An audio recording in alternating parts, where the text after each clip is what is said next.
Hello, my friend, and welcome to Wisdom Trek. I am Guthrie Chamberlain, your guide to wisdom and creating a living legacy. Thank you for joining us for our 5-day-per-week Wisdom and Legacy Building podcast. This is day 464 of our trek, and today is Motivation Monday. Every Monday, we will hike the trails of life that will encourage and motivate you to live the rich and satisfying life this week. Today, let us explore a trail called It's Your Choice. We are broadcasting from our studios at the Big House in Marietta, Ohio. The unpacking and cleaning continues indoor while the wood cutting and leaf pickup goes on outside. The weekends give us an opportunity to focus on non-client work. It's always great to be able to work outdoors and enjoy the cool fall weather. The choice to invest the time doing what we enjoy and what helps us to grow personally is important. What you do in life is based on the small choices that you make every day. How your life turns out is a direct result of those choices. There are consequences to every choice that you make that will affect all of your tomorrows, both positively and negatively.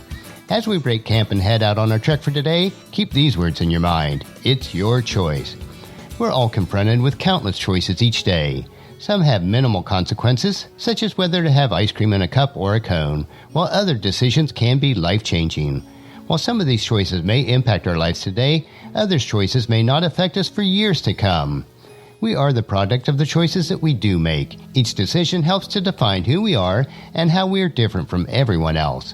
Unfortunately, some people prefer to make their decisions in a haphazard way. They shoot from the hip or flip a coin rather than reviewing the options in a deliberate manner. Others make decisions in a vacuum without taking time to collect the facts or consider the consequences. Still others simply follow the crowd to avoid taking personal responsibility, or they base their decisions solely on the advice of another person rather than on an idea's true merits. Lastly, some individuals are more interested in checking off their to-do list than making sound choices. In this case, expedience trumps effectiveness. Of course, not every decision requires an in-depth analysis. Some should be practically automatic, like stepping on the brake pedal when the traffic ahead of you begins to slow down.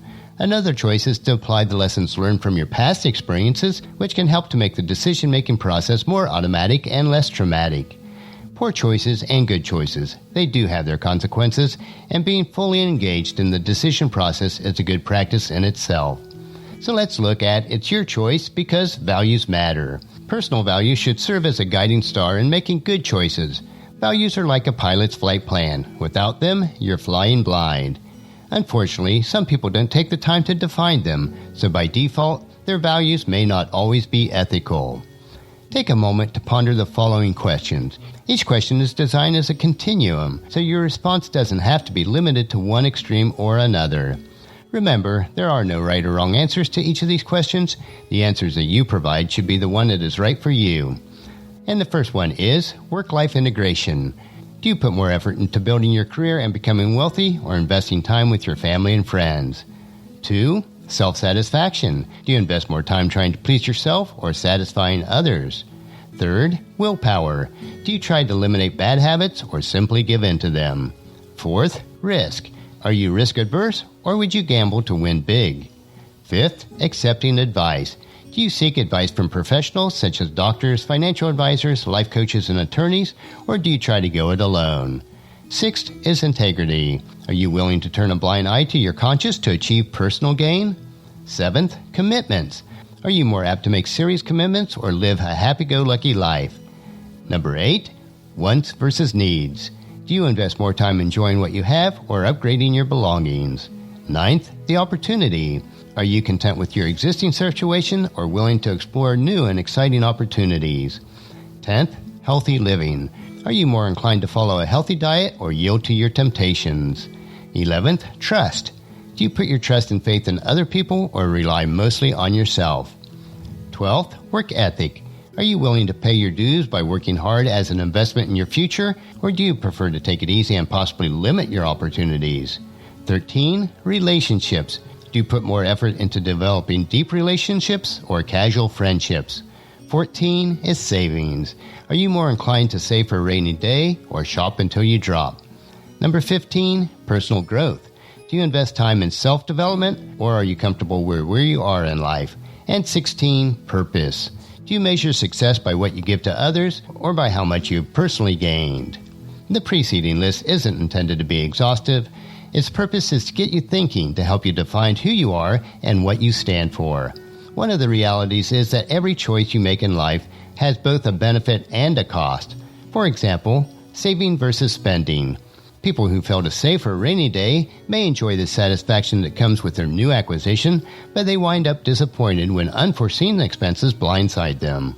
On the other hand, folks who save too much may be depriving themselves and their loved ones of things that they truly need. The second area we want to look at today is it's your choice, so take charge. Making good choices begins with taking charge of the decision-making process. Here are 7 milestones that will help you with your decision-making process. The first is, start by managing the big stuff. It's very easy to get sidetracked by insignificant issues in life. If you invest a lot of time on trivial stuff, you won't have the time to contemplate the things that really matter. Number 2, values do matter. As we've noted, make decisions that are consistent with your core beliefs and values. The alternative invariably leads to regret. Third, learn from your past. Learn from your experiences and the experiences of others. Identify situations when you've had a similar choice in the past. How can you apply those lessons learned to the existing situation? Fourth, know what you know and what you don't know. Don't try to be an expert in everything. Seek input and advice where variables lie outside your comfort zone. Fifth, keep the right perspective. View the issue from every vantage point. What do the facts say? What is your intuition telling you? Don't overlook the obvious. Is your conscience trying to tell you something? Listen up when it does. You'll rarely have all the information you need to make a perfect decision, so don't demand perfection. As Voltaire once said, the perfect is the enemy of the good. And number 7, once you make a decision, don't look back, make it work. Don't second guess yourself. You can't relive the past. It's a waste of valuable time and energy. And the third area that we want to look at today is, it's your choice, so define success in your own terms. Life is not about checking one more item off your to-do list or trying to impress others with how busy you are. Life is about finding joy and peace with where you've been, where you are now, and where you are going. It's about being proud of who you are, what you represent, and the impact that you're having on others. This begins and ends with the choices that you make, so give some serious thought to every choice that you face. As Albert Camus once said, life is the sum of all your choices. Are you happy on the path that you're choosing for yourself? The choice is yours. Making good choices is your choice. Proverbs chapter 2 verse 1 gives us a good foundation to start from. Choose a good reputation over great riches. Being held in high esteem is better than silver or gold. As we end our trek for today, invest time reflecting on the choices you made on your trek of life up to this point. What new trails should you hike going forward? And what choices will you need to make to assure that you're on those trails? Tomorrow's short trek will be part of our Wisdom Unplugged series that we are now hiking on Tuesdays and Thursdays. These 3-minute wisdom supplements will assist you in becoming healthy, wealthy, and wise throughout your entire week. So encourage your family and friends to join us and then come along with us tomorrow for another day of Wisdom Trek, creating a legacy. Now we'll finish our trek for today. Just as you enjoy these daily doses of wisdom, we ask you to help us to grow Wisdom Trek by sharing it with your family and friends through email, Facebook, Twitter, or in person when you meet with them, and invite them to come along with us each day. If you'd like to listen to any of the past daily treks, they are available at wisdom-trek.com. And don't forget to subscribe to Wisdom Trek so that each day is downloaded to you automatically.